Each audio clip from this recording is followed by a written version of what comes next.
नमस्कार दोस्तों आज वापस से जो वीकेंड का मैं कोशिश करता हूँ कि एक वीडियो डाल सकूँ टॉप स्टॉक्स के ऊपर, वो स्टॉक्स जो अभी काफ़ी हद तक, चाहे वो सेक्टर के कारण हो या स्टॉक में किसी नेगेटिव न्यूज़ के कारण हो, एक ऐसे लेवल्स में आ चुके हैं जहाँ पर एज ए रिटेल निवेशक खरीदें ना खरीदें इट्स अप टू यू, लेकिन एटलीस्ट आपके रडार में होना चाहिए।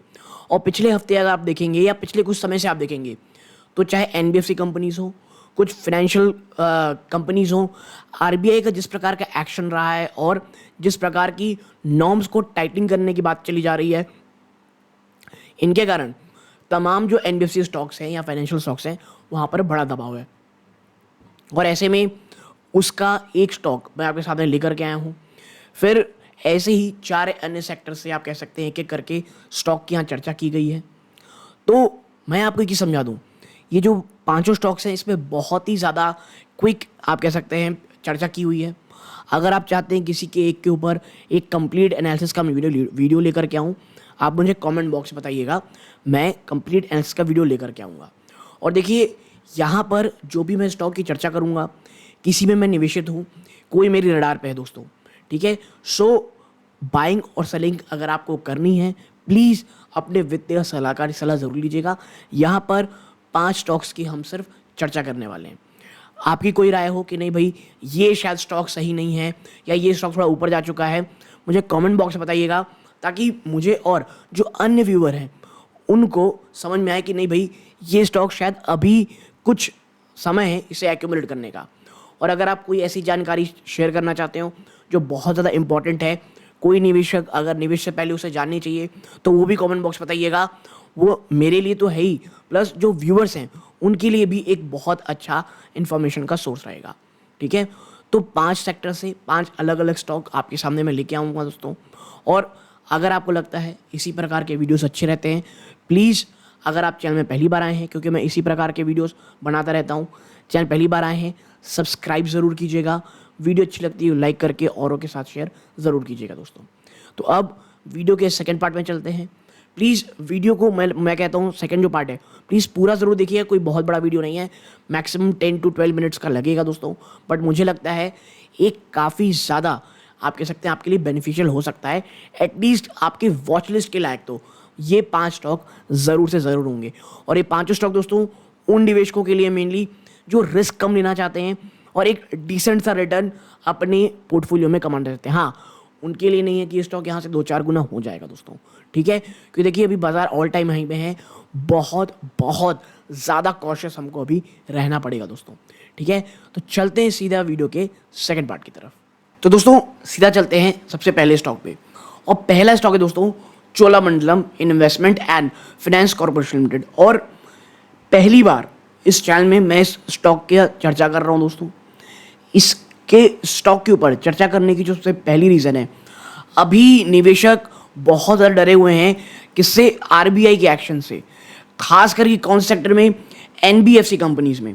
तमाम जो एनबीएफसी कंपनी है वो बहुत ज़्यादा एक आप कह सकते हैं बड़े प्रेशर के दौर से गुजर रही हैं दोस्तों।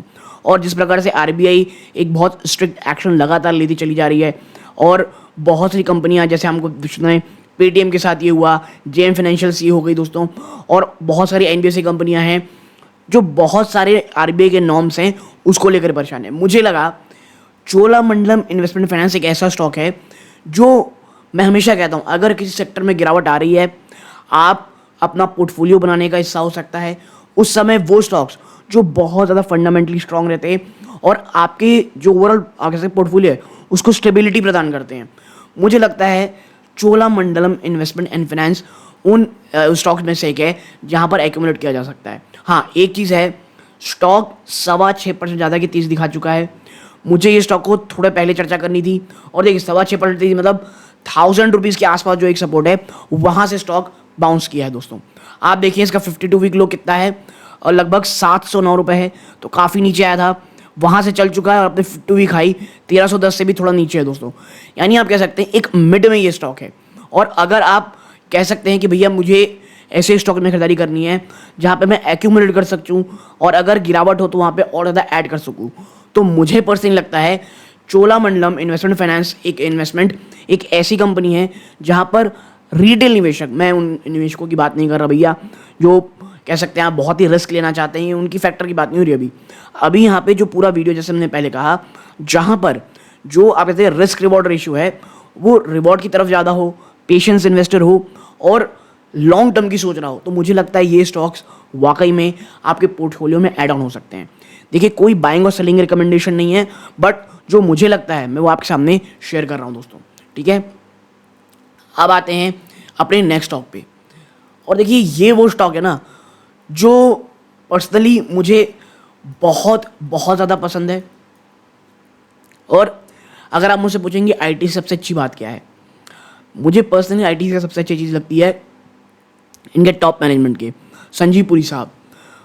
मतलब इतनी ज़्यादा क्लैरिटी, इतनी ज़्यादा समझ पूरे बिजनेस पे, और कहाँ पे कंपनी के लिए, ऐसा नहीं कि भाई कोई कुछ एक ट्रेंड चल रहा है तो सिर्फ उसी ट्रेंड में चलते नहीं, कहाँ पर कंपनी के लिए ग्रोथ हो सकती है, कहाँ पर एक्विजिशन सही सिनर्जी पैदा कर सकते हैं आपकी कंपनी में, इसको लेकर के उनका फंडा बहुत ज़्यादा क्लियर रहता है, ठीक है। और अभी आपको पता होगा कि जैसी खबर आई थी कि भैया आप जो आईटीसी होटल है वो अब बाहर होने वाले, आप कह सकते हैं वो अब डीमर्ज होगा, स्टॉक में बहुत शानदार तेज़ी आपको देखने को मिली थी, ठीक है। लेकिन उसके बाद से जिस प्रकार की गिरावट दिखी है, मैं आपको दिखाऊं, 6 महीने पहले चलते हैं, ये देखिए 477 से स्टॉक टूटते टूटते एक बार तो ऊपरी स्तरों से ऑलमोस्ट 15.48% गिरावट दिखा चुका है। आईटीसी में अगर आप मेरे बहुत पुराने व्यूअर हैं, आपको एक चीज़ पता होगी, आईटीसी में मैंने बहुत समय, आप मुझे लगता है जब वो 165 170 के आसपास ट्रेड करता था, इवन 150 मैंने देखे हैं दोस्तों, वहाँ पर एक्यूमुलेट करते करते काफ़ी अच्छे रिटर्न, और एक बार आईटीसी में पूरी तरह से मैं एग्जिट भी कर चुका था। बट करेंटली जब आपके सामने वीडियो रिकॉर्ड कर रहा हूँ, मैं या मेरी फैमिली मेम्बर आईटीसी में इन्वेस्टेड हो सकते हैं, ये चीज़ को ध्यान में रखिएगा। और देखिए अभी आईटीसी को लेकर के एक खबर आई 3 दिन पहले कि भैया मेरे ख्याल से ईडी कुछ रेड हुई है, बट मुझे कोई बहुत बड़ा इशू नहीं लगता। हाँ, 400 मुझे लगता है कि ऐसा लेवल है जो आपकी नज़र में होना चाहिए, इसे एक्यूमुलेट के तौर पे लें। कंपनी ने कहा भैया 10:1 का स्टॉक मिलेगा जब डीमर्ज होगी, यानी 10 आईटीसी के स्टॉक में एक इंडियन होटल का स्टॉक मिलेगा। तो मुझे ये लगता है आप एक्यूमुलेट कर सकते हैं और लॉन्ग टर्म का विजन रख सकते हैं दोस्तों। और जैसा कि मैंने कहा, जब भी बाजार बहुत ऊपर हो और बहुत ज़्यादा डर का माहौल हो कि भैया अब पोर्टफोलियो क्या होगा, ऐसे में उन स्टॉक के पर नज़र रखें जो आपके पोर्टफोलियो को स्टेबिलिटी प्रदान कर सकता हो। और मैं इसीलिए कहता हूँ ऐसे स्टॉक्स को जब गिरावट हो तो उसे धीरे धीरे एक्यूमुलेट करें। और इसी की तरफ में जो नेक्स्ट स्टॉक है दोस्तों, मुझे लगता है उसको एक्यूमुलेट करने का जो अभी समय चल रहा है उससे अच्छा समय नहीं मिलने वाला। मैं जब एक्यूमुलेट कहता हूँ, मेरा विजन काफ़ी लंबे समय का होता है, और इस स्टॉक स्पेसिफिक में मैंने ऑलरेडी जब गिरावट बहुत ज़्यादा चल रही थी वहाँ पे स्टॉक को एक्यूमुलेट किया था। स्टॉक 34-3500 जब गया था वहाँ पे मैंने काफ़ी अच्छी प्रॉफिट बुकिंग की थी।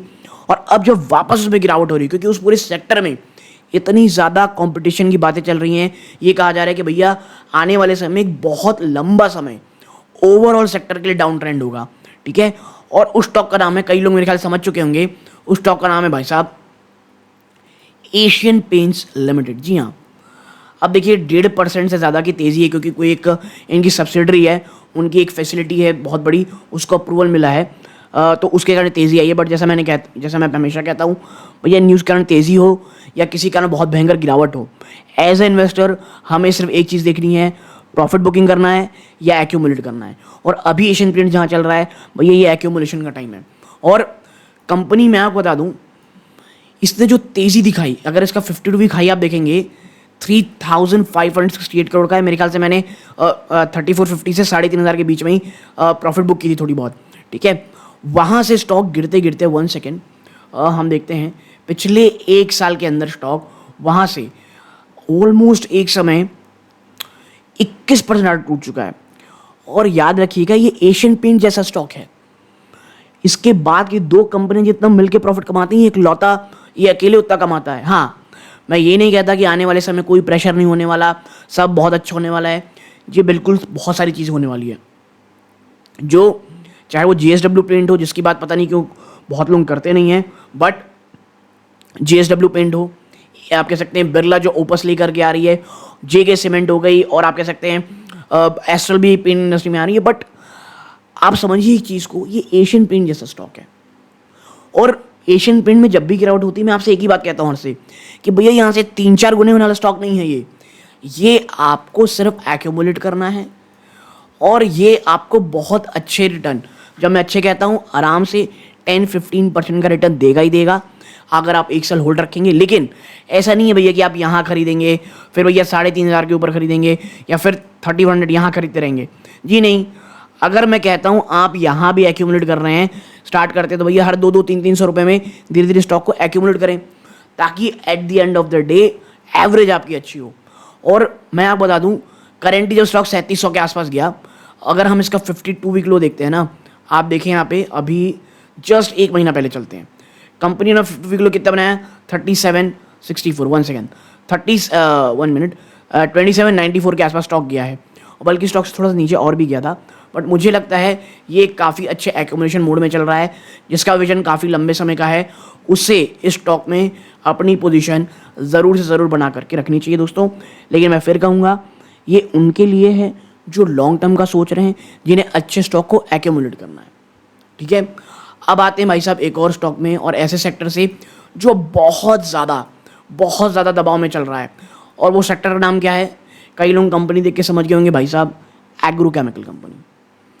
एग्रोकेम की सेक्टर का स्टॉक है पीआई इंडस्ट्रीज लिमिटेड। अब भाई ये उनके लिए पीआई इंडस्ट्री लिमिटेड में निवेश करना, एक्यूमुलेट करना, जो बहुत 3-4 गुना रिटर्न नहीं चाहते, लेकिन हाँ सेक्टर में जो गिरावट हो रही है, क्योंकि देखिए जब रिवाइवल होगा तो जो बड़ी कंपनीज होती हैं उनमें काफ़ी अच्छी तेज़ी होती है। मुझे लगता है पीआई इंडस्ट्री एक ऐसा स्टॉक है जो एज अ इन्वेस्टर आप कह सकते हैं कॉफ़ी कैन पोर्टफोलियो में होना चाहिए, लेकिन हड़बड़ाना नहीं। क्योंकि देखिए अभी अगर आप देखेंगे ना, स्टॉक 3632 में चल रहा है, इसका 52 वीक लो कितना है 28, आप कह सकते हैं 1 मिनट 2868, यानी जो 52 वीक लो है वहाँ से स्टॉक ऑलरेडी आप कह सकते हैं मोर और लेस 20-25% की तेज़ी आपको दिखा चुका है। तो ऐसा नहीं है स्टॉक बहुत ज़्यादा गिरावट मिल रहा है, लेकिन हाँ एक्यूमुलेट कर सकते हैं वो निवेशक जो बहुत कम रिस्क लेना चाहते हैं, जो ये चाहते हैं कि भैया हमको वही 10-15% रिटर्न मिले। मुझे लगता है अगर आप अभी खरीद सकते हैं ओके, एक्यूमुलेट कर सकते हैं।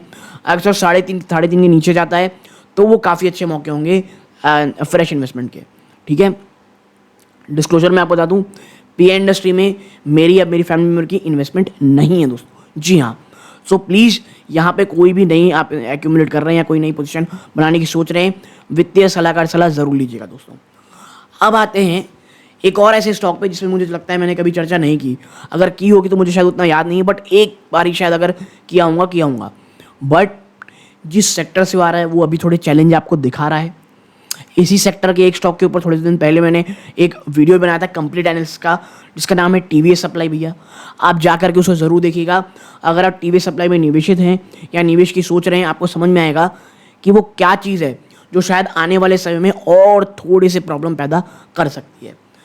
तो भैया इसी सेक्टर में एक और स्टॉक का नाम है ब्लू डार्ट एक्सप्रेस लिमिटेड। जी हाँ, थोड़ा सा एक्सपेंसिव है, थोड़ा सा क्या काफ़ी एक्सपेंसिव है। एज अ रिटेल निवेशक अगर आपका पोर्टफोलियो जब तक काफ़ी बड़ा नहीं है तब तक इसमें कोई अच्छी क्वांटिटी बनाना थोड़ा टफ हो सकता है। बट मुझे ये लगता है, देखिए ये जो लगातार आप कह सकते हैं हाउथी रिबल्स का कह सकते हैं अटैक चल रहा है, शिप्स की हालत ख़राब है, वो अफ्रीका के नीचे केप ऑफ गुड होप के होते जा रही हैं, जिसके कारण देखिए ये तो चीज़ है कि मार्जिन अच्छे मिल रहे होंगे बट वॉल्यूम में ड्रास्टिकली कमी आई है दोस्तों। ठीक है, और इसी चीज़ को प्राइसिंग में पूरी इंडस्ट्री कर रही है। और ब्लू डार्ट एक्सप्रेस को अगर आप देखेंगे 5631 रुपीज़ के आसपास ये स्टॉक 2 वीक लो रहा है। ठीक है, 5631। और जब हम यहाँ पे देखते हैं ना, स्टॉक अभी क्या ट्रेड कर रहा है 5880, यानी 52 वीक लो के आसपास ये स्टॉक ट्रेड कर रहा है दोस्तों। ठीक है, ये मौके ऐसे हैं दोस्तों, अगर आपको लगता है कि देखिए अगर आप मुझसे एक सेक्टर पूछेंगे तो ब्लू डार्ट जिस सेक्टर से आता है, आप कह सकते हैं सप्लाई चेन कह लीजिए, डिलीवरी बिजनेस कह लीजिए, ये तमाम जो सेक्टर है उसका जो भविष्य है भारत में मुझे वो बहुत ज़्यादा उज्जवल लगता है और ये नीड ऑफ द आवर है। और जैसी जैसी चीज़ें आपको आप कह सकते हैं इकॉनमी बढ़ती दिखाई देगी, मुझे लगता है ब्लू डार्ट जैसा सेक्टर जो है वो कुछ मिरेकल भी कर सकते हैं दोस्तों। और मैं इसीलिए कहता हूँ कि अगर आप रिस्क लेना चाहते हैं तो भैया डिलीवरी है आपके पास, कैसा, और रिटर्न अच्छा पाना चाहते हैं, डिलीवरी है, टीवी सप्लाई चेन है, महिंद्रा लॉजिस्टिक है, बट मुझे वो उतना ज़्यादा पसंद नहीं आता दोस्तों, ठीक है। तो उन्हें कर सकते हैं, वरना श्योर शॉट मुझे लगता है जहाँ पे स्टेबिलिटी है, जहाँ पे आपके पैसे बने रहेंगे, जहाँ पर आप सेक्टर में जो दबाव लगातार जारी है वहाँ पर अगर हम मौका उठाना चाहते हैं तो भाई साहब ब्लू डार्ट एक्सप्रेस एक काफ़ी अच्छा स्टॉक हो सकता है, ठीक है। आप अगर मैं फिर कहूँ चाहते हैं किसी भी एक स्टॉक के ऊपर कंप्लीट एनालिसिस का वीडियो बनाना, आप मुझे कमेंट बॉक्स बताइए, उस स्टॉक के ऊपर मैं बना के लाऊंगा। मुझे लगा अभी जिस तरह चीज़ें हैं दोस्तों, इस स्टॉक के ऊपर चर्चा करनी, इन स्टॉक्स के ऊपर चर्चा करनी बहुत ज़रूरी थी, ठीक है। तो आप यहाँ तक जुड़े रहे, इस बात का बहुत बहुत धन्यवाद दोस्तों। ये सूर्यकांत है, जय हिंद दोस्तों।